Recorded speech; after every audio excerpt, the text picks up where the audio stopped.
नमस्कार दोस्तों, मैं राजकुमार टहलुआ आज आपको बताऊंगा फंक्शंस के बारे में। ये कुछ एडिशनल फंक्शंस हैं।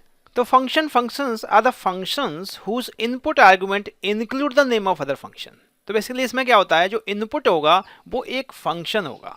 पहले जो आपने फंक्शन देखे थे यूज ए डिफाइंड फंक्शन, उसमें आप इनपुट दे रहे थे तो कोई वेरिएबल वहां पर आप एंटर करा रहे थे। यहाँ पर बेसिकली जो इनपुट होगा, input variable basically that will be a function. तो इस वजह से इसका नाम हो गया functions. The two functions which are most widely used in MATLAB are eval and feval। ठीक है ना, ये दो कॉमनली यूज्ड होते हैं, काफी यूज किए जाते हैं। तो eval और feval देखते हैं किस तरीके से यूज करते हैं इसे। तो eval बेसिकली क्या करता है, evaluate एक कैरेक्टर स्ट्रिंग। तो एक कैरेक्टर स्ट्रिंग को evaluate करता है। जैसे आपने eval लिखा और स्ट्रिंग अंदर आपने स्ट्रिंग पास कराया, जैसे for example x is equal to आपने लिखा eval sin π/4, तो ये इसे evaluate कर देगा, sin π/4 को evaluate कर देगा। तो इसे देख लेते हैं।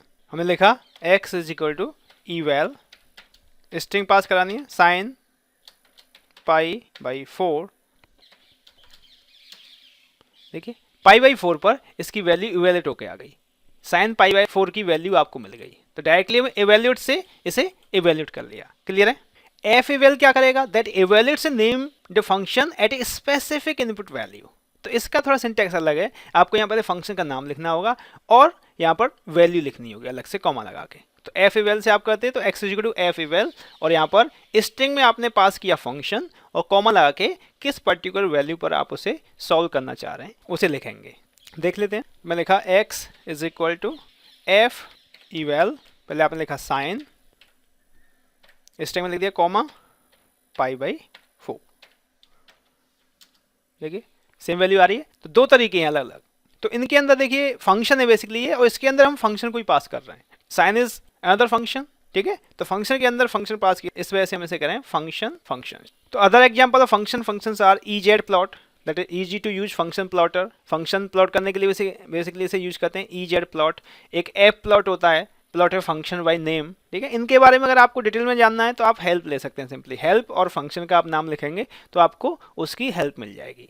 देख सकते हैं आप, जैसे आपने लिखा यहाँ पर हेल्प ez प्लॉट, देखिए तो आ गया फंक्शन के बारे में पूरी हेल्प लिख के आ गई कि बेसिकली ये क्या करता है, ठीक है ना, क्या क्या आपको इसमें पास करना होगा, पूरा इसके बारे में डिटेल लिख के आ गया। तो कोई फंक्शन है उससे पहले आप हेल्प लगा के कमांड विंडो पर लिखते हैं तो आपको उस फंक्शन का पूरा जानकारी मिल जाती है कि इस फंक्शन को किस तरीके से आपको यूज करना है।